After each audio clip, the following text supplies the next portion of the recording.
Lazerboy, what is the nature of your powers? Hey, what's up, and welcome to the Lazerboy podcast. I'm your host, the Lazerboy, and we are in episode. I lost count. Who's counting anyway? I think there's like one viewer who tunes in, and maybe they, you know, just came across the episode because they're searching for the Lazy Boy or something like that. So, who cares? Uh, in any case, I am here with a special guest today. He is otherwise known as the voice of the bumper that you hear in before every episode.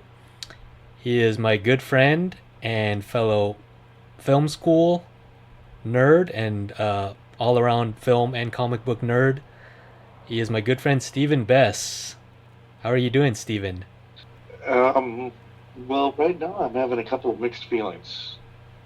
First of all, I didn't know you were using me on the bumper without permission. You owe me a check. You weren't getting royalties this time? No. So I want to see something in the mail. The 10 cents Besides, per episode? yeah, Oh, I see here. I've been sending it to Stephen Betts. I miss. that's a common mistake. That Yeah, happens. it's Bess with two S's, right? Not with an. Yeah. All right, That, we'll get that situated right away, and you'll be getting all those 10 cents. That's annual royalties coming at you. thank you. I hope you don't sue us. um, if I can afford a 10-cent lawyer, I will. All right. So this episode is kind of a catch-up episode. We're gonna be talking about what we've been watching this past year during the pandemic, 2020 into mid 2021. Um, as you all may know, most of the content we've been watching has been streaming, unless you've caught whatever movies that have come out this year, like in the beginning of the summer, like Black Widow or Fast 9 or F9, however you want to say that. The Jungle Cruise, all those good Disney summer blockbusters. Um, so yeah, we're just gonna be not really any format here, just kind of open format. But the bulk of the episode we will be talking about those things. And before we get into that, let me plug the website. You can find more episodes of the podcast on the Lazerboy. That's the Lazerboy with a Z. Lazerboy.wordpress.com, and find us on Instagram at the Lazerboy. That's the Lazerboy with a Z. I haven't been posting much content on the blog, but we do have a lot of podcast episodes that I've been putting out from past recordings that I've just had time to upload onto the YouTube. So, with that, let me ask you this, Steven. Yeah, go ahead. My good friend Steven, how what is the last movie you watched in theaters? You want this? Last movie I watched in theaters was Black Widow. Oh, great. Yeah, Marvel's last foray with Scarlett Johansson as Oh, Spike, right. because apparently she's gone from the studio. As it turns out, yes. We'll get Yeah. into a little bit more of that. Let me ask you this: what was the theater experience like? Um, to go back, and I went back into a well, it was a small. Let me put it this way: it wasn't completely packed. There was a small crowd, but I think a lot of the people there, especially because it was opening day, were pretty dedicated to coming out to see Black Widow or the next Marvel movie in theaters. Mm-hmm. You could kind of tell because everyone, like myself, had their token Avengers whatever T-shirt on, and they were all rocking it, and it was like a miniature Comic Con, which was cool because I haven't been to that in years, let Yeah. alone last year, which would have just been gross with COVID and everything. Right. But it was a pretty good experience, actually. I mean, everyone seemed to enjoy the movie. everyone was down with it. Everyone was. I guess are we going to talk about the very last post-credit scene because Wait, everyone wait, got a wait, wait. good shock out Well, of that? before we talk about the movie, oh, I didn't want to talk about the movie yet, but Oh, okay. I just wanted to talk about the movie going experience because No, the experience itself was great. okay, so what was it capacity like 50%, 30%? Oh, I would say almost like 90%. Oh, geez, were people wearing masks? Um, no, there was a no mask mandate at the time, so I it was see. an optional thing. Right, right. So yes and no. Were you Maybe were about you 50-50. did you feel safe? Yes, I felt. Yes, You've been vaccinated, right? correct. Okay. Yeah. And this Twice. was like, oh great. Yeah. This was around May, I believe, right? Um, no, July. Oh, that's right. Yeah, yeah, yeah. That's correct. You're right. It's crazy. 'Cause I was vaccinated well back in May. Yeah. And what was the movie you saw before that? Your last pre-pandemic film you saw in theaters? Oh, the sequel to the Ryan Reynolds Sam Jackson film, The Hitman's Wife's Bodyguard. Do you remember exactly what the date was? Oh, you put me on the spot. That was like maybe early June. June of 2020 or June of 2019? 20. No, this last year, 2021, man. Oh, okay. Well, I mean, I said pre. What was the movie you last saw pre-pandemic? Oh, pre-pandemic would have been. I'm sorry. Pre-pandemic would have been Knives Out with my parents. Oh, great. November of 2019. Yeah, they came Okay, out to cool. visit around Thanksgiving, Yeah. and I saw it with them at the AMC theater, the Dolby Wait, Theater. wait, hold on a minute here. You mean you missed Rise of Skywalker? You didn't see that in theaters? No bullshit, because I saw that with you. Nuh-uh. Do you want to know what I recall? What? Well, I don't know what this is. What I recall, I know this is the truth because I have a very eidetic memory when it comes, especially when it comes to movies. And I remember this is actually the last time I saw you in person as well. Before you moved away to Reno and left me all by my lonesome here in the naked city that is, you know, Southern California. Um, we were supposed to go to a. Well, I had already seen the film with my friend Dat, who's also been on the podcast. I saw it with him at the Irvine Spectrum, and then I was about to go see it a second time, and I had the tickets from my AMC stubs and everything, and I was texting you. I was like, "Hey, are you ready? I'm on the way." And then I roll up to your house. I think this is we were about to go watch like I believe like the 11 or 12 midnight showing of opening night. And then I roll up to your house and knock on your door, and you're like, "Is there any way you could go without me?" And I ended up just going to the theater and just to actually go to see if they had any merch because I didn't have any merch at the Irvine location, and I wanted a. I always get merch on every opening night of the Star Wars, or these last from the sequel um, trilogy here, and they didn't have them any there too. So I was just like, you know what? I'll just go home. I've already seen it. I'm kind of tired. It's 2.5 hours, and so I just refunded the tickets. But that was the last time I saw you in person. Do you recall that, Steven? You, yeah, yeah, vaguely, vaguely. So ha, we did not see that together. But you saw it in theaters though, right? Yes, I did. In Reno I or it was? no, and down in SoCal, Oh, okay. because that came out December, right? Yes. Because I didn't officially leave until Like, late January, early February. okay, yeah, yeah. All right, so I guess Rise of Skywalker was your last pre-pandemic film that you saw in theaters, right? Yeah, I guess that would have been. Yeah. Not a bad way to go out. I mean, was the event the last event movie of 2019 and subsequently of the next 2.5 years. So not a bad way to go out, my friend.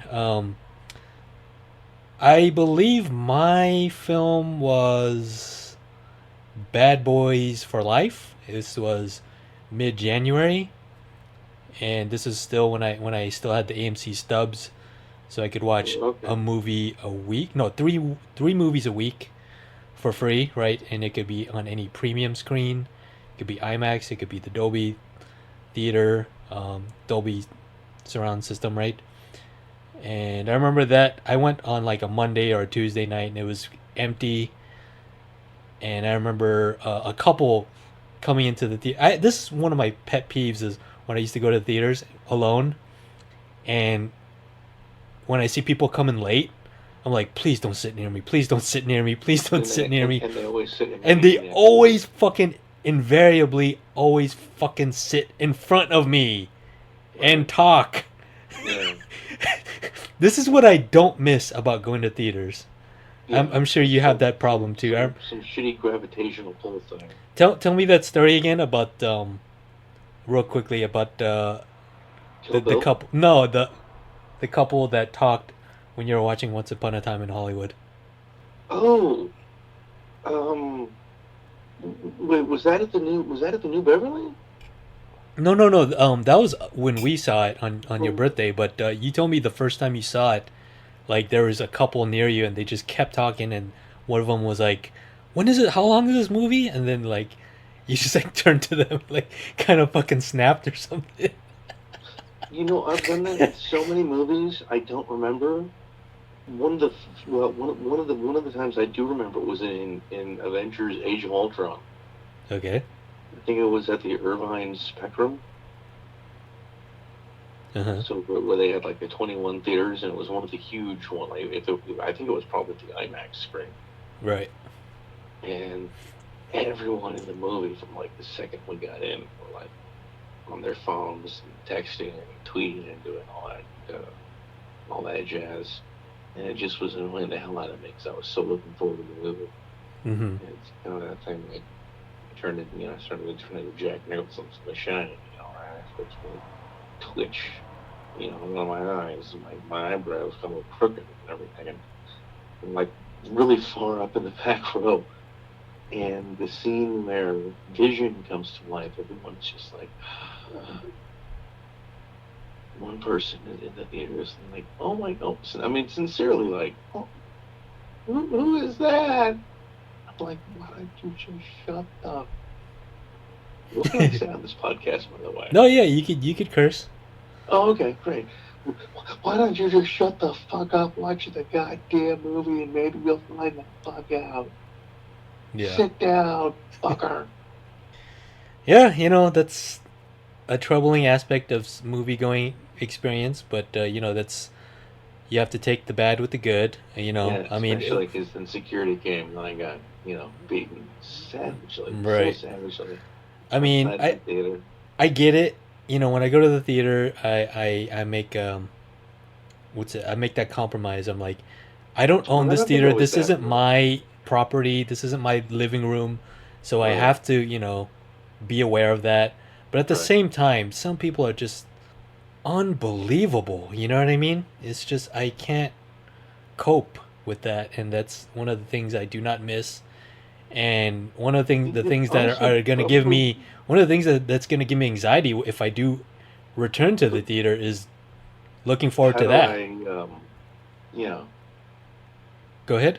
No, I was going to say, well, one of the things you look forward to is, sorry, we overcrossed our wires there, didn't we? No, you're fine. All right, cool. Yeah.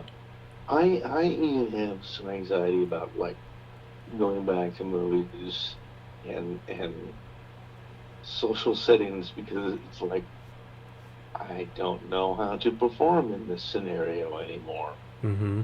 I'm not used to doing this with a mask on. This feels completely and totally foreign to me. Oh my. Uh-huh.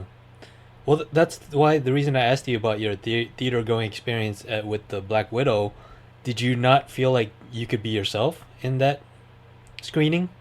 No, I mean, I felt like I could be myself. I had been, like I said, I had been vaccinated twice. By that point, there was no news of any variants that had arisen yet. So it seemed safe to go out into that kind of environment, and everything was desanitized. I mean, they had masks and like hand sanitizer and everything available. Whenever somebody coughed, did you shoot them a dirty look? No, because no one actually did. I was going to just say, no one had any. I'm sorry. Because I still do that. And when I go to Target and I see I imagine everyone does. And like a mom coughs on her child or something. There weren't really people. No one really that I can recall displayed any. And look, but honestly, I've only been out in the last. Okay, let's rewind the tape here for a minute. The last time I really went out was with my entire family to go see Knives Out by Kraken Johnson on I think it was on Thanksgiving Day, and then we went home and had Thanksgiving dinner, and that was 2019. Okay, let me really quickly before we move on. What was the last movie you and I saw together? It has to be Once Upon a Time in Hollywood, right? Hollywood. No, there's got to be one more after that because that was in August. Did we see Joker together? No, because you bailed out on me that time. And I had to go by myself. So that was just revenge then, wasn't it? Now, no. In fact, I remember it because it was like December 18th or something like that. I get it, Steven. That was a revenge flake. Point taken. Yeah. Thank you for that. So I bought 2 tickets, but you didn't come with me, so I went by myself. And then I didn't have a chaperone, so I was laughing inappropriately by yourself. By myself. At a movie about a lot more stressful for me. In a movie about a guy that laughs alone by himself. Right. Yeah. And you know what I'm talking about, because I've always done that during movies. When we went and saw It. Yes, I know. You semi-spoiled. In theaters. You semi-spoiled many a film with me, especially Spider-Man: Far From Home, which you semi kind of ruined for me. But I digress. Go on. You've had the chance to read the comics. They've been around for since 1962. That doesn't give you the right to be like, I know what's coming. No, buddy, no. Oh, that's what I sound like, huh? Yep. There's some people who like to get enjoyment from movies that they come in, without prior knowledge. Well, so thank you for ruining what's that. Coming? Wouldn't I have to pronounce afterwards what's coming? You didn't necessarily do that, but in a way you did. I can't explain it right now. I'd have to go deep in my memory bank, but Your Honor, this is slanderous jurisdiction. All right. Well, moving on. It's safe to say that our last movie-going experience was a fun one because it was on your birthday, and we made a great night of it. We went to the El Coyote. We went skinny dipping in the pool. Just kidding. We didn't do that. But we did go. We did have a taco. We did have a margarita, and then we walked around for a while, taking pictures for the gram, and taking pictures in front of the theater and all that good stuff. And that was so much fun. And then I brought my Inglourious Basterds screenplay just in case, a Mr. Tarantino happened to sit behind us in the back row. Yeah, we sat in the back row too, just for that. Remember that? Right. And then you got your little Spawn Ranch shirt, and it was a great time. Like the audience was just, you couldn't ask for anything better than that. Just wholly engaged. It was a great crowd. Yeah. It's his people. It's the L.A. New Beverly crowd, so of course they're gonna be completely engaging, and had a great time with you, my friend. If that's a way to go out, then I don't ever want to go back to the theater. But Wow. Thank you. right, We're gonna have to though because he's got one more movie left in. there's an asterisk to that. I don't know, but that's another subject for another podcast. Right. All right, so let's move on to the bulk of. Yeah, so what have you been watching? TV or film? Well, I was a big TV guy. I'm sorry, I was a big film guy. I would go with you to a lot of films. I'd watch a lot of movies. Um, hold on, excuse me for a minute. Yeah.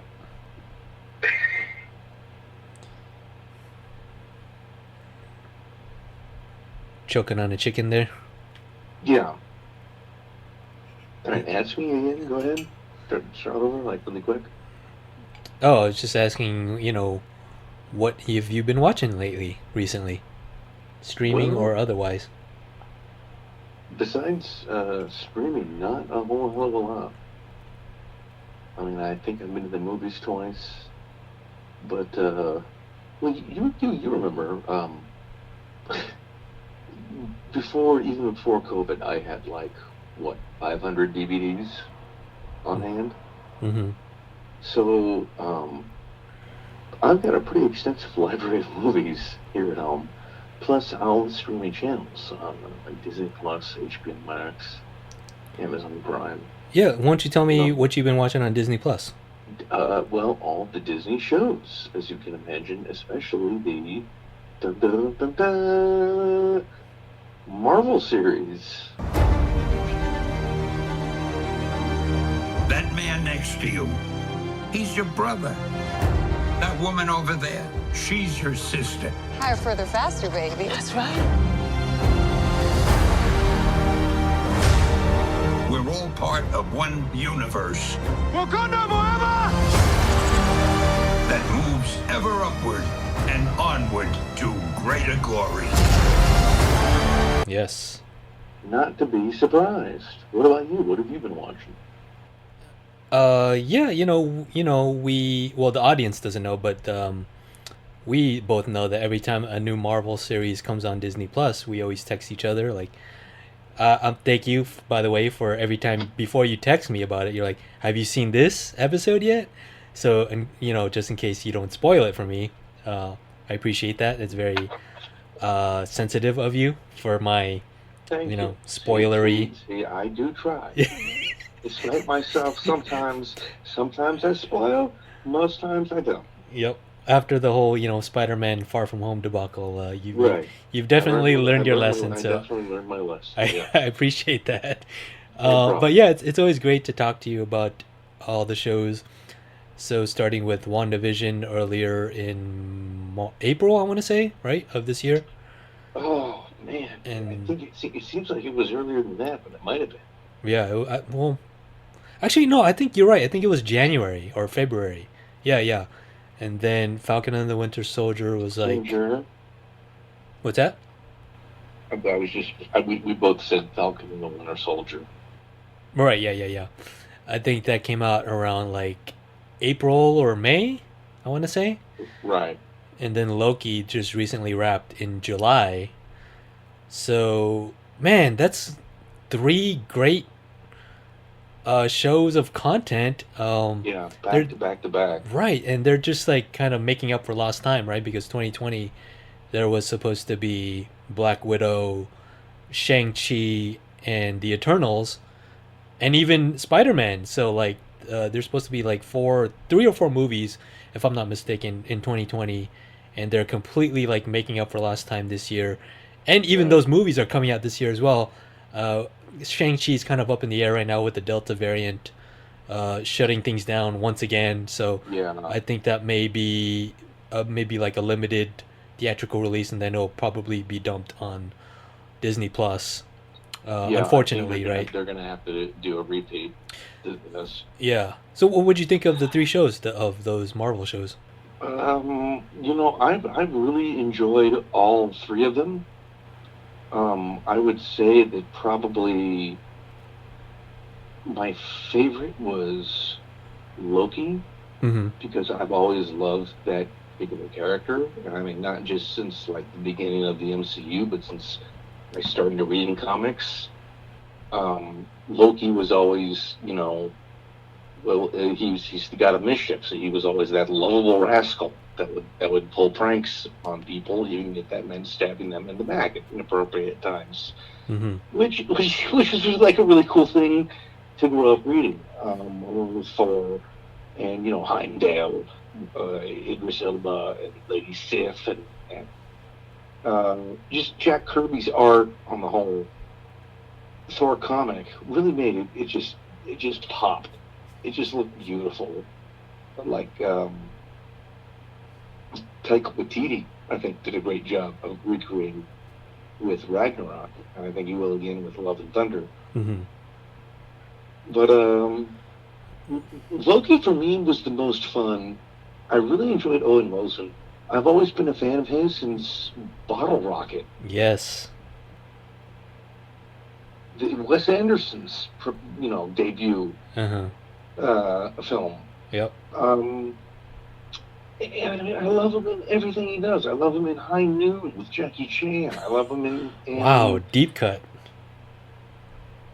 The Royal Tenenbaums, Yeah.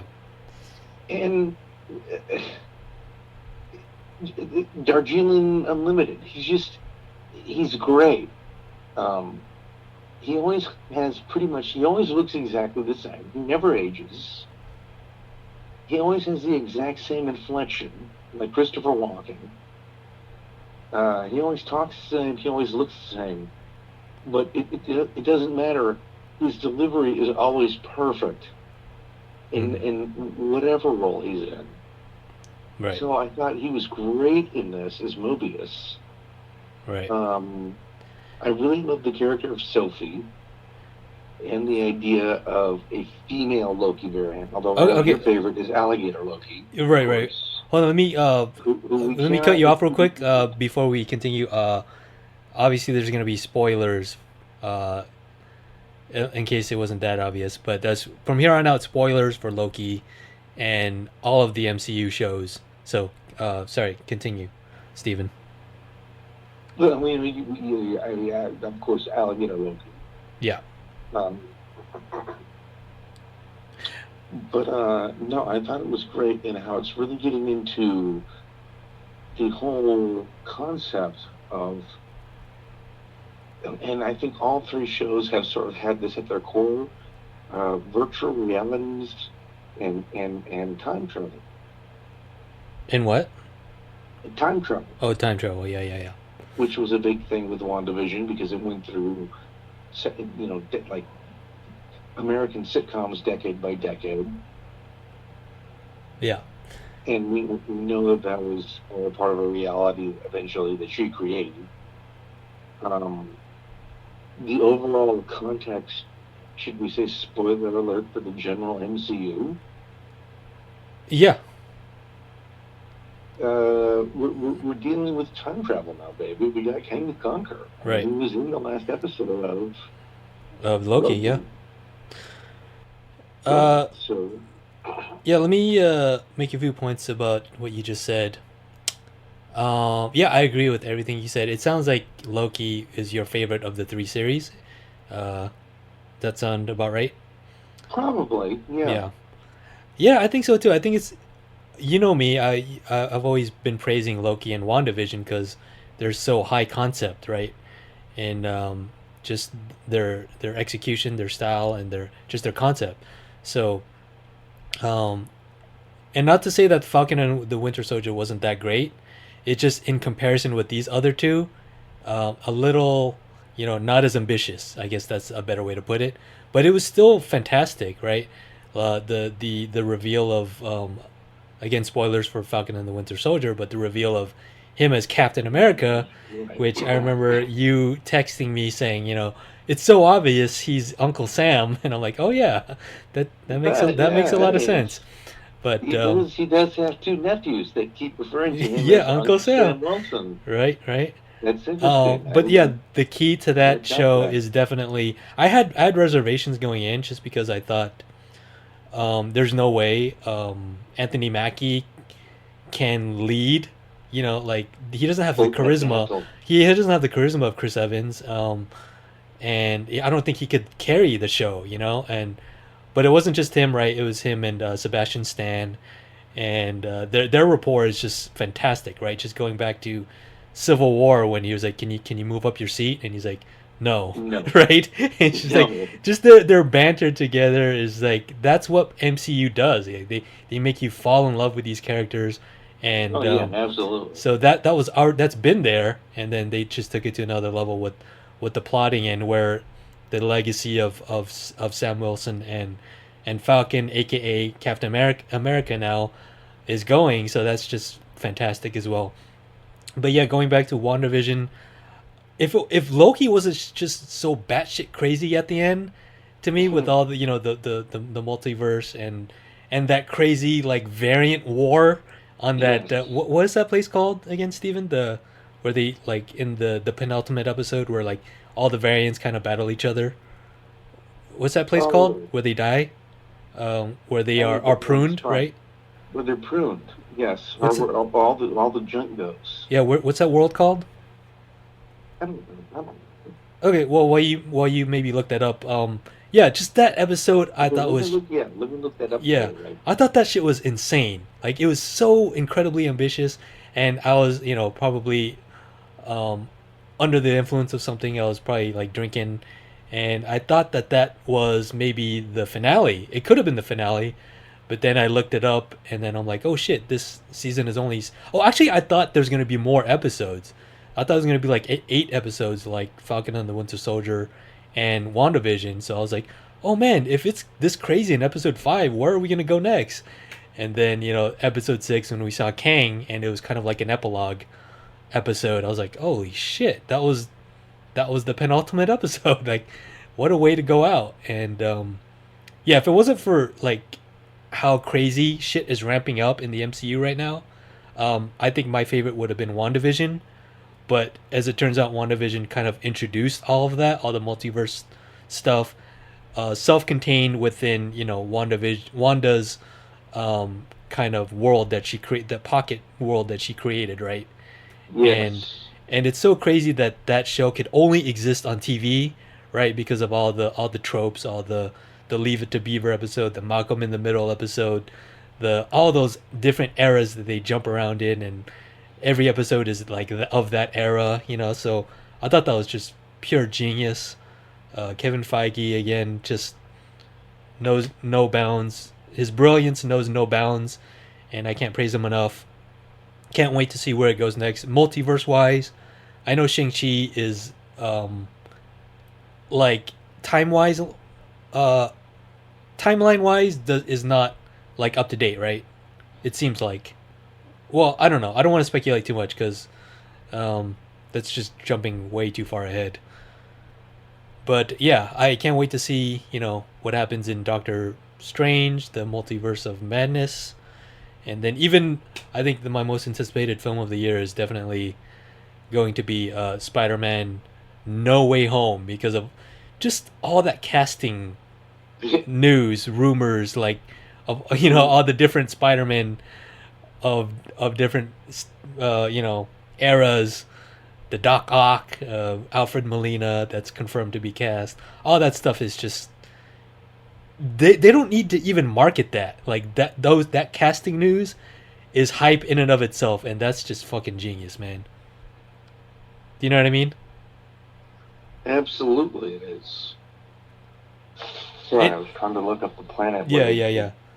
And like just when you think, like Endgame to me was just a great capper of that era and of the old school Avengers, and just when you thought that they couldn't one up themselves, of course they're gonna do that with this whole multiverse thing, and it's just completely blowing my mind, man. Like on paper, when I heard that they're doing that, like a multiverse thing, I was like, you're kind of desperate there, aren't you? Just because you're trying to one up yourself. But now that I'm seeing how they're executing it, I'm color me impressed. I'm very impressed. I didn't think I could be impressed again, but here we are, you know. Cool. So, have you been watching any other Disney Plus shows? I know there's a Turner and Hooch and like the Mighty Ducks. Have you watched any of those reboots? I have not yet revisited any of the reboots. Yeah. And I know Monsters at Work just came out. That's a Pixar original series. Now that I'm gonna check out because I do enjoy Monsters with John Goodman and Billy Griffin. Yeah, yeah. And did you like Monsters University? Yeah, that too. Yeah, the second film. Yeah, right? yeah. Sequel slash prequel. Correct. Okay, well, while you look that up, let me run down some of the shows I've been watching, if that's okay with you. Okay. All right. So besides, the shows that you mentioned there, I've been definitely catching up with all that. Mandalorian came out last year, right? 2020? Yeah, I think so. Yeah. That was great. Spoilers for The Mandalorian, but the appearance of Luke Skywalker was great. And then got to give it up for Baby Grogu, who Steven here wanted him to be named Steve because that would have been a cool that would have been a cool twist. I just you have so many crazy characters when you go back and you look at George Lucas and the universe that he created and the galaxy that exists. Yeah. A long time ago, far, far away. You've got your Lukes, you've got your Hans, you've got your Leias and your Obi-Wans. You've got your Jango Fett's. Yep. And your Boba Fett's too. Yep. But you don't have any Steve. Exactly. We need one. You need to write a spec script and name a character Steve. I saw this really great meme. I think it's the Baby Yoda meme page, and they put Baby Yoda, which they showed Grogu, and then they showed Old Yoda, which they showed the Yoda from like Return of the Jedi, and then they put like a gremlin, and they put middle-aged alcoholic Yoda. Like one of the gremlins from Gremlins 2. That was pretty funny. I just think going back, you have like there's Yoda and Anakin and Qui-Gon Jinn, but there aren't no Steves in the Exactly. universe. It goes everywhere, from Tatooine to Hoth. There ain't no Steve, so why don't we get some Steves on the show? Come on, let's get some Steves, We could use like a Steve Solo. He could be like Hans Young, bro. Hey. Wow. Did you just make that up, or did you write that a long time ago? That's just me freestyling, buddy. Oh my god. I'm just letting the force flow through me. But I'm talking I'm also talking, You're like you're a one-man cantina band. Yeah, thank you. Real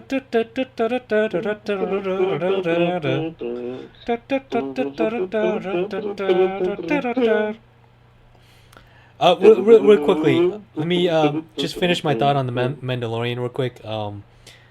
I thought it was a genius season. There was a couple of episodes that I thought kind of repeated themselves when like he was like trying to find something or was like stuck on a planet and he had to escape yet another creature, but some of the great standout episodes were like backdoor pilots for other shows, right? Like the Ahsoka Tano, right? Oh yeah. And then the episode where they had to like the siege, like they had to take over a ship with Bo-Katan.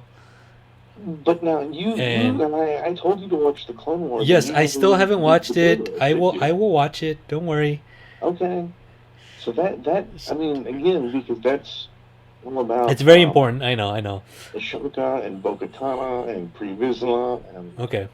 But then all the characters that show up later. Right. But then the episode, I think it was called like The Tragedy, or the one where they take Grogu, and was directed by Robert Rodriguez. I believe it was like a 15-page script, and Jon Favreau just hired Robert Rodriguez because he was like, hey, shoot a bunch of action. We need to fill up the running time, and Right. he did what he did best. He shot up shit ton of action, really fast, right? And he cuts really quick because that's his style, and that episode pretty much served as the backdoor pilot for the Book of Boba Fett, which is Right. that's what they're gonna title it now, as we saw in the stinger at the end credits of the finale of The Mandalorian season 2, which I thought it was brilliant, like great bro. Of course, they have so many characters in their stable that they have a bevy of goods of content to produce, and just a great way But I mean, to come on, showcase. Boba Fett. Yeah. Boba Fett. Oh yeah, Where? Boba Fett. Where? Where? That was my lame impression of the Sarlacc pit. Right. But yeah, I thought it was a great way to do. If you guys know what a backdoor pilot is, it's when they take like a pre-existing series and they want to use one of those episodes to spin off another character. So that's what a backdoor pilot is, and I thought that was a great example of that. And of course, the Ahsoka Tano one was a great one to spin off her into another series as well. So just they have,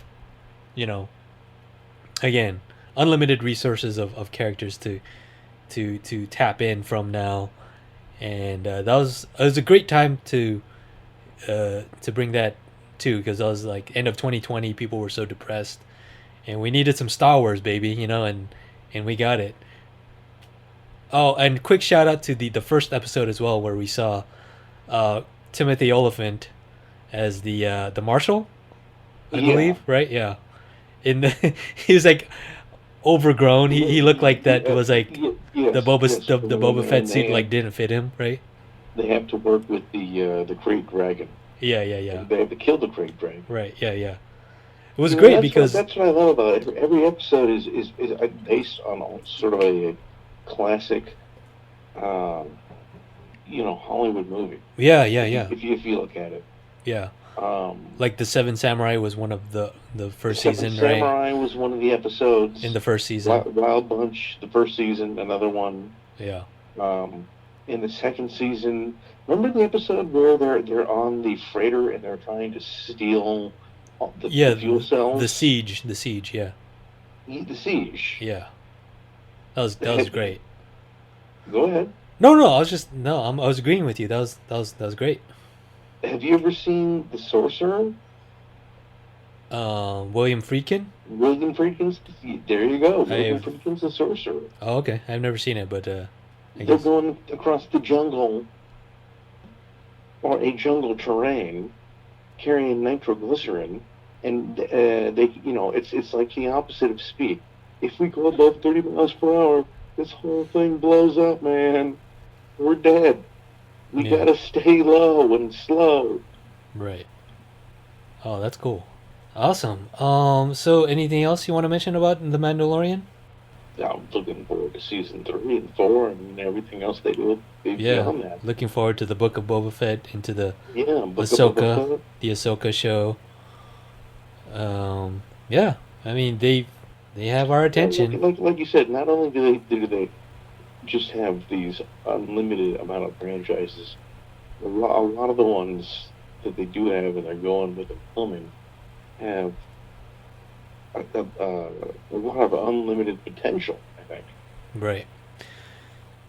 Yeah, as Leonardo DiCaprio's Calvin Candy in Django Unchained says, you had my curiosity, now you have my attention. So Mandalorian Season 1 definitely had my curiosity, and all of the Disney Plus contents now have my attention, to put it lightly.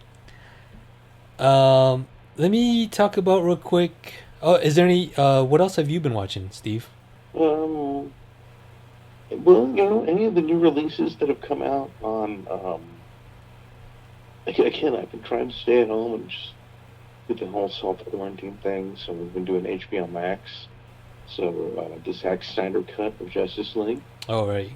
Which I actually really did thoroughly enjoy, as well as the new James Gunn Suicide Squad. Okay, great. Don't. I like both of those. No spoilers, because I'm about to watch that tonight. Yeah, I know you haven't. So, and well, you know me, I'm a huge comic guy, so I love the comic book movies. This is a comic book. Now you started to watch. You watched Jungle Book, right? Because I haven't seen that yet. Oh, Jungle Cruise. Jungle Cruise. Jungle Cruise. Sorry. Yeah. It was a good, nice, action adventure film. Had a lot of heart, and I saw it on my little, private screening room as well, my little home theater. So, yeah, it was got the best out of your little home theater with your 7-inch screen. my 100-inch screen. Thank you very much. Sorry. And my subwoofer and my surround sound speakers. I definitely got the best out of my sound system. I only use that now for like the big blockbuster films. I don't watch just anything on the screen. So, yeah, it was a good time. I recommend it. If you guys go ahead. Let me ask you a question. Sure. What are you most looking forward to? Oh well, we'll get into that, Steve. I'm glad. Okay. I'm glad you brought that up. But yeah, let's get into what we've still been watching. So, do you want to mention anything else? Just I've been going back and watching a lot of the old movies, the old classics. I've got, like I said, I've got a fairly large and handsome collection of movies. So I've just been going back and give me some highlights. What's that? Give me some highlights. What do you want to shout out that other people should watch as well? If you have the time, if you're just sitting at home, if you have the time to binge, Citizen Kane, Wizard of Oz, Maltese Falcon, Angels with 30 Faces, wow, Treasure of the Sierra Madre, African Queen. Damn, this is film history, right? It's film 101. Take a walk down that road. Yeah. Think you get it to like 8.5. Blow Up, by Antonioni. The Graduate with Dustin Hoffman. Right. That's excellent, man. You're making me feel really dumb here, but those are outstanding choices. Yeah. Braveheart, Gladiator, Crouching Tiger, Hidden Dragon. What better time to revisit those classics, right? Since we're just in quarantine doing nothing, might as well, right? And you can't beat the classics. You can never go wrong with the classics. I mean, I was watching 2001 the other day. Well, I was watching, like we talked about the other night. I was texting. I was watching Jaws on my birthday the other day. Oh, great! And there's a scene where you remember the scene where they're all in the boat. Do we have to announce spoilers for Jaws since it came out in 1975? I mean, Okay. Remember the scene in Jaws where they're all sitting below deck, and it's the first night after they've been chasing the shark all day, and all three of the guys are supposed to kind of hate each other, but they sit down and they start drinking rum, and they start drinking whiskey, and they start eating steak and potatoes with ketchup. And finally, it cuts to like a few hours later, and these three guys are so drunk and wasted, they're just sitting around the table going, I'm Robert Shaw. Let me show you a scar that I got. This time I was fighting a Chinaman in San Francisco, and I got off port on the railroad. And he gave me a boxing right upside the head. And Roy Scheider's like, this time is when I got shot by some criminal, in New York City when I was holding up a bag. And Richard Dreyfuss is like, hey, fuck the both of you. I don't remember any of that, Steven. But he was just like, man, fuck you both. And he was like, look, I got bit by a moray eel. He rolls up his sleeve. And he's like, I got bit by a moray eel. And you see like this really gross, like long, like 2 or 3 or 4 inch scar running down his arm. And The scene where they're all comparing scarves. Okay. You don't remember that, do you? No, I haven't seen it in ages, but No, I'm no, sure. no.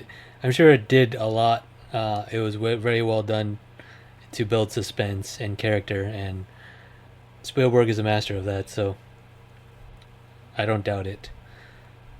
So those are the classics that Steven has been watching: Jaws, The Maltese Falcon, Citizen Kane. I really want to revisit Citizen Kane because, as you guys know from my top movies of 2020, Mank was my favorite movie of 2020, and it would have been nice if I actually would have watched Citizen Kane before that to kind of catch me up to speed on the real life depiction of the screenwriter of that film. But have you seen Mank? Oh, yeah. Do you like it? I enjoyed it. Yeah. I think it helps if you've seen Citizen Kane. You might appreciate it a little bit more. Sure. I mean, I've seen Citizen Kane before, but I didn't watch it before Mank, and I'll probably do that sometime this year. But okay, cool. So those were the films that Steven's been watching. Let me run down. I'm not gonna take too long, but I'm gonna just go through some shows I've been watching. Just the highlights before we move on to what we're looking forward to. How's that sound, Steven? Okay. Cool. So as you guys know, one of my favorite shows of 2020 was Dave, the FXX original show starring Lil Dicky, and it's almost like a comical, satirical take on him as a satirical rapper, and it's very original. It's almost like the Jewish version of Atlanta, which is a very kind of surrealist take on the rise of Atlanta, the Atlanta rap scene, from the perspective of Paperboy, played by, God, I forget his name, and his manager Donald Glover, and I think Lakeith Stanfield is in that show as well. And this season of Dave has been pretty cool. Dave is pretty much going through like writer's block. He needs to produce an album. He's got a deal with a record label, and they set him up in like a penthouse so he can produce said album, and he just can come up with nothing. He's just, I got nothing, and it just goes through the trials and tribulations of what he's been going through. 3 words, man: Doja fucking Cat. Doja Cat is in this season, and I love her. She's a great personality. She is in one episode, but it's entirely through her perspective. I believe they're talking through like a dating app, like a celebrity dating app, and I thought she was just gonna be like a glorified cameo, and they kind of threw me off because it was from her perspective. So I thought that we're gonna come back to her. She's gonna be a recurring character in later episodes of the season, but apparently she doesn't come back. So, but that episode is one of my favorites of the season. So that's Dave. It's streaming on FXX and Hulu. A couple other shows. Love. I've been rewatching Love. It's the Judd Apatow produced with Gillian Jacobs, and I forget the guy's name, but have you seen that show before, Steven? Love? I know Judd Apatow. Yeah, you're aware of Judd Apatow, but... Is that live action or animation? Oh, no, it's live action, yeah. It's 3 seasons. It's a sitcom, not single camera. Yeah, single camera sitcom. So, no audience, laugh track or anything like that. But Gus Crookshank is the main character. He's like a introverted guy who works on the set of a CW type show about witches. And there was this great episode in season 3, which I'm on right now, where he makes a movie with his friends, and because he's trying to like make it in the business, right? He works on the set of Wichita, and he tries to like slide in scripts to the producers and the directors, but to no avail because everyone thinks he's a pushover. He is kind of a pushover, so nobody really takes him seriously.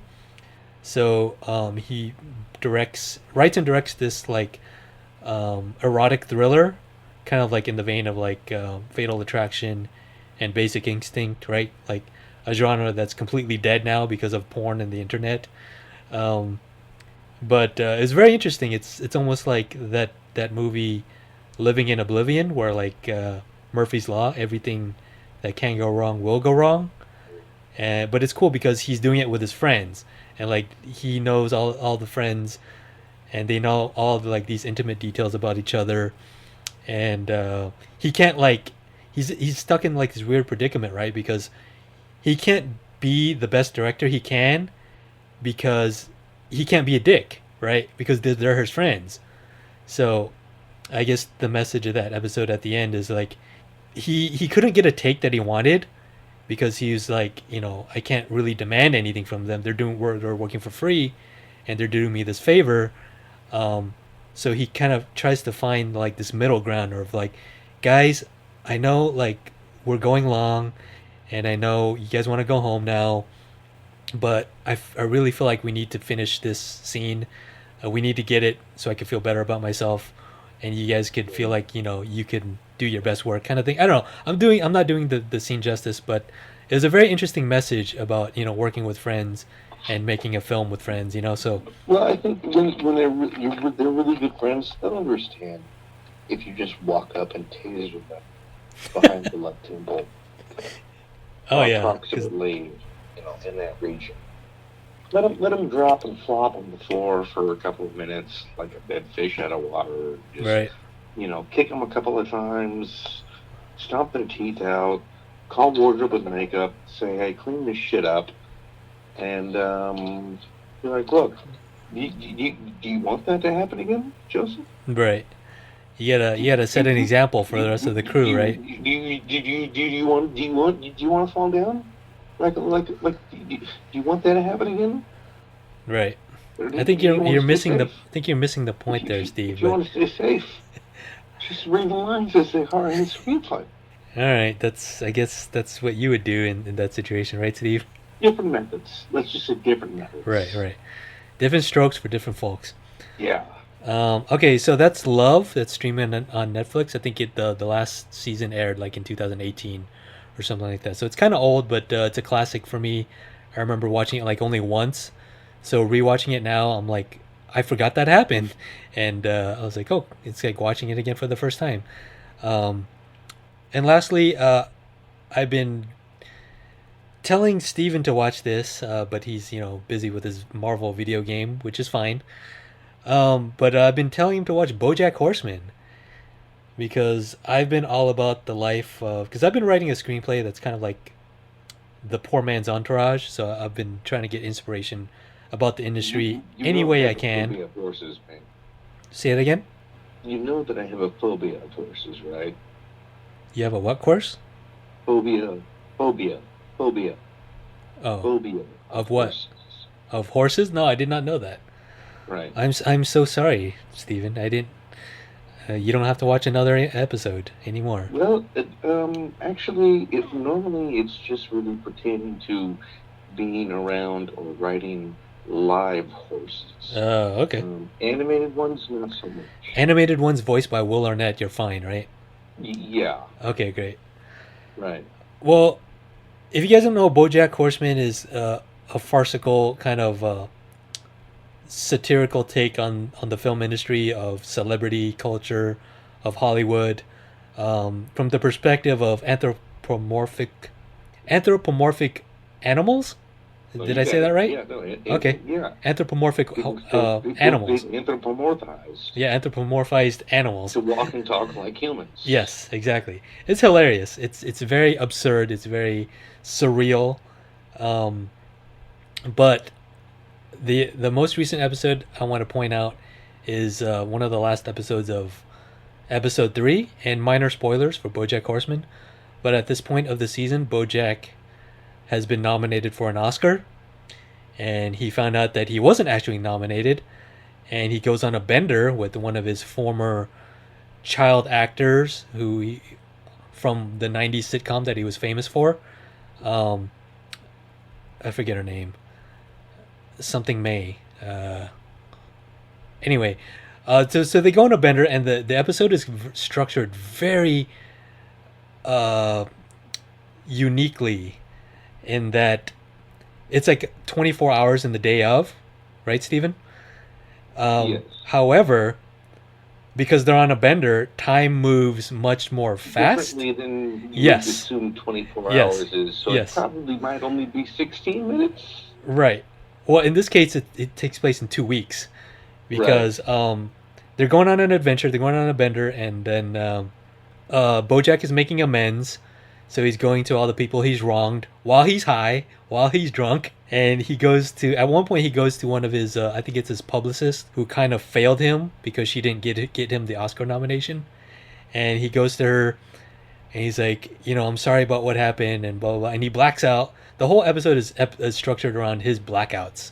So he's always like ending up somewhere else, and he's like, "What? How did I get here? What were we just talking about?" Or something like that. And then he ends up at that publicist's house. I think she's voiced by Angela Bassett, and he ends up at her house like 3 times. And at one point he's like, "I'm sorry I keep coming up here tonight." And she's like, "Tonight? I haven't seen you in 2 weeks." Oh my god. And it ends kind of tragically. So I'll leave it at that, but I just want to say this show is brilliant. I can't get enough of it. I watched it when it aired. I believe the last episode or the last season aired in 2020 on Netflix.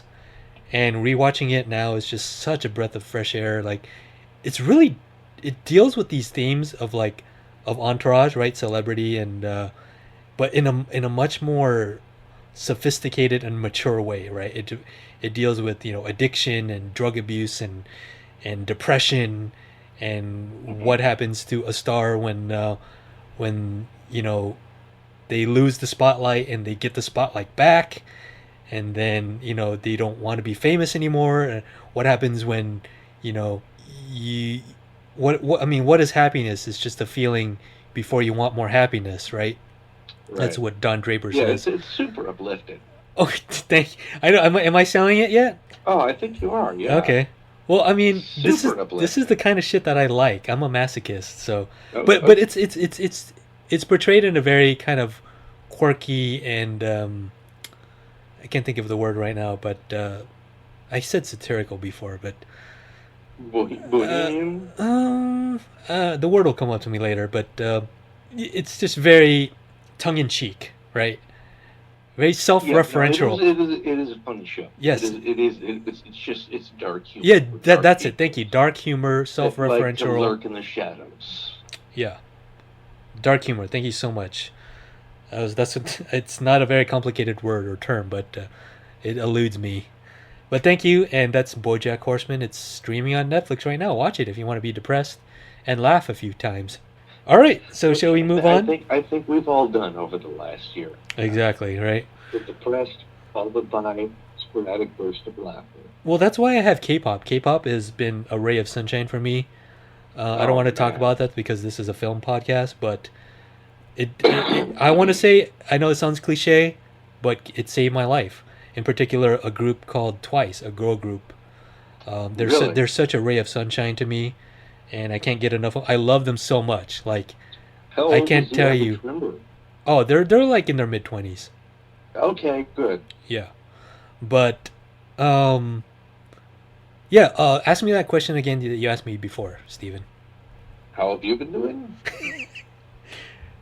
The other one. What's been keeping you alive? all valid questions. But in particular, the one. Let me just ask you, Steven, because I've been talking for a while. Steven, what are you looking forward to, film or TV wise, that's coming out? That's how we're gonna wrap up our show, right? Because we've been talking for like an hour and a half here, so.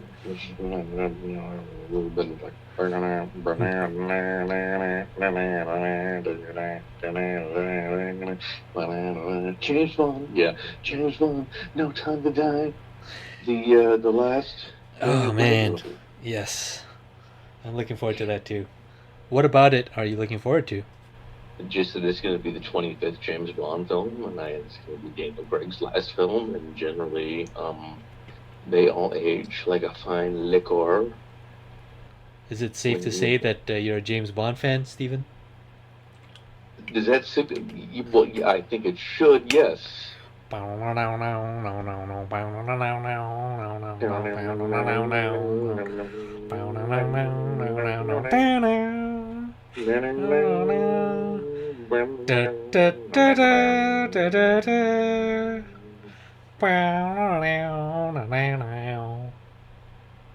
you remember Yes. your first James Bond movie in theaters?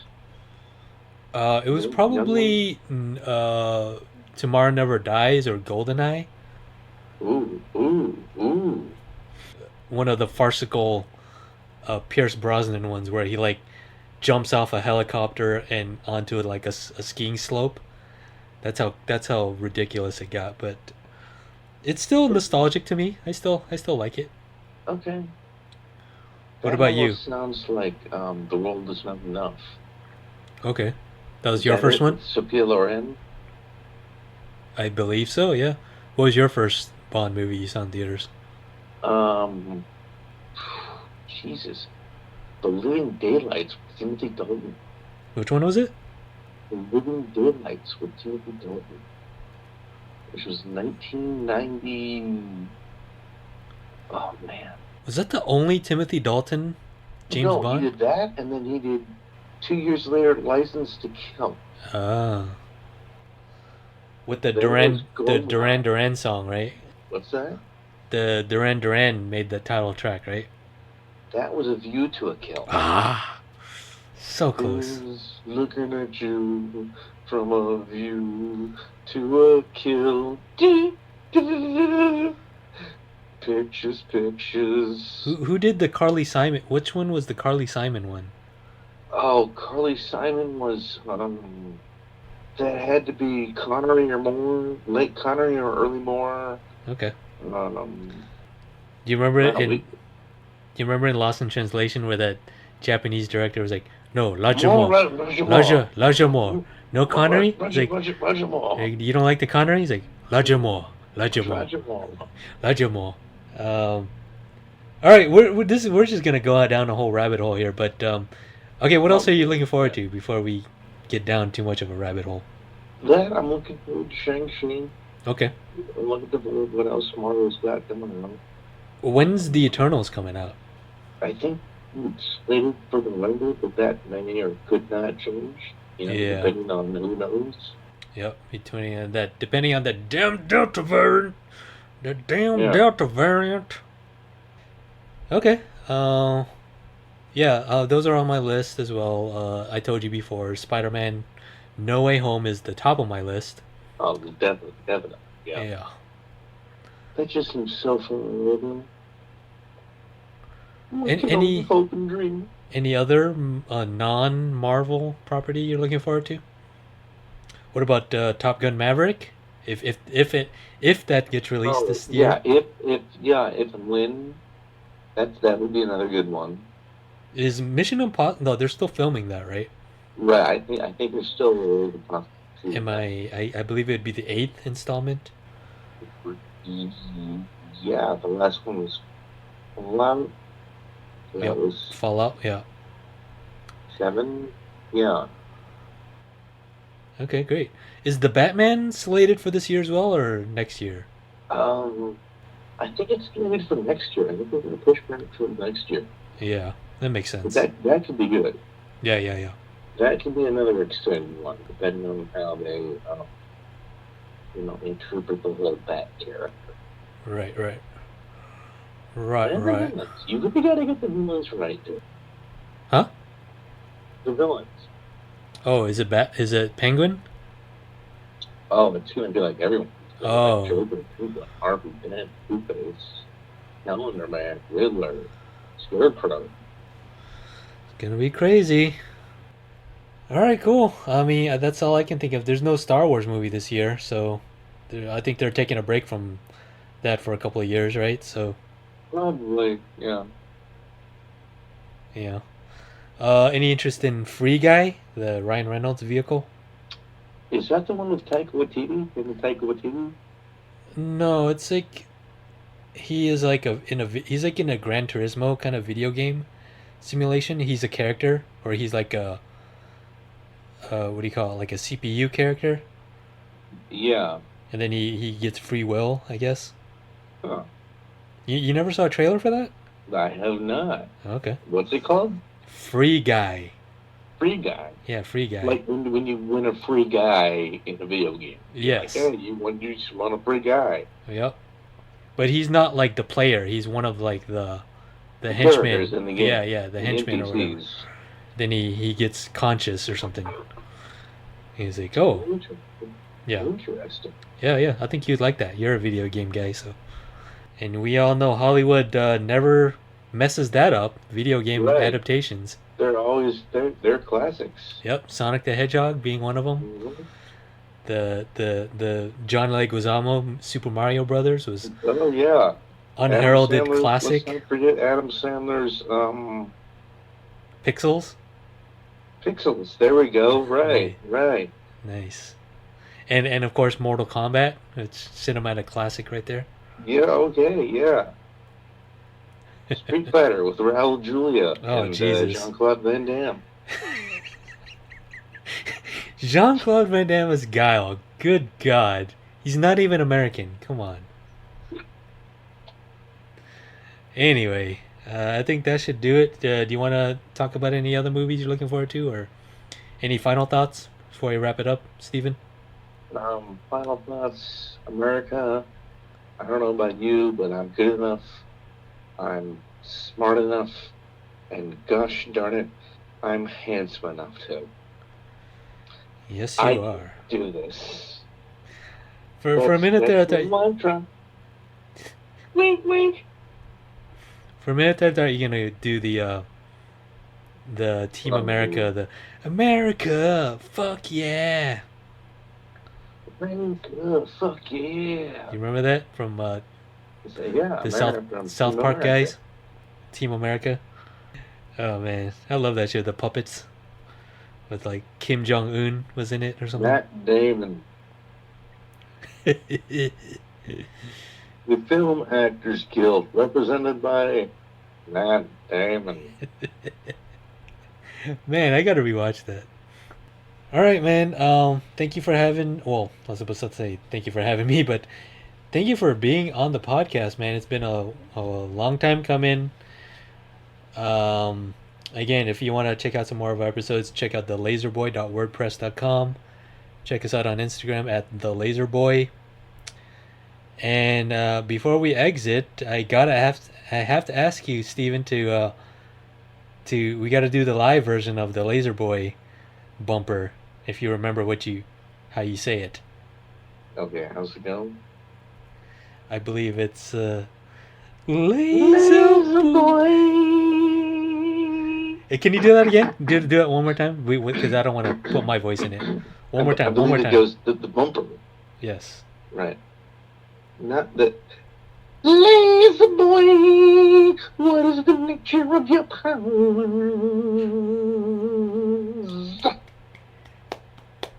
You can't tell, but I'm slow clapping. Thank you. Thank you, and thank you guys for listening. We'll see you next time.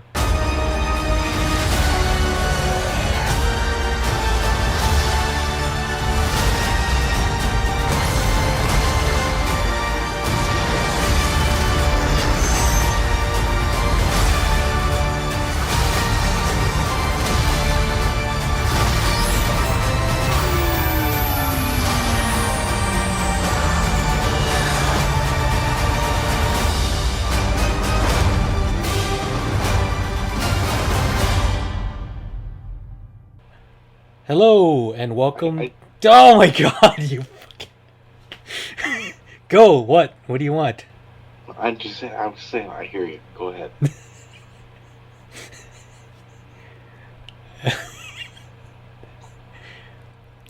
You know I love you, right? I hope so. You're my best friend, Cliff. You're Rick fucking Dalton, man. Don't forget that. All right.